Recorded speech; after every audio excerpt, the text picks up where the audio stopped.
राज्यातल्या 4ही कृषी विद्यापीठांमधील रिक्त पदं भरण्याच्या अनुषंगाने त्यासंबंधीचा आकृतीबंध पंधरवड्यात मंजूर करून पुढील कार्यवाही करण्यात येईल।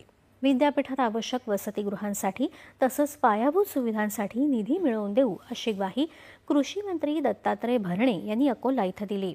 राज्यातल्या सर्व कृषी विद्यापीठांच्या कुलगुरू आणि अधिकाऱ्यांची बैठक डॉक्टर पंजाबराव देशमुख कृषी विद्यापीठाच्या सभागृहात कृषी मंत्र्यांच्या अध्यक्षतेत झाली। त्यावेळी ते बोलत होते। डॉक्टर पंजाबराव देशमुख कृषी विद्यापीठाचे कुलगुरू डॉक्टर शरद गडाख, परभणी येथील वसंतराव नाईक मराठवाडा कृषी विद्यापीठाचे कुलगुरू डॉक्टर इंद्र मणी यांच्यासह विविध विद्यापीठांचे अधिकारी उपस्थित होते।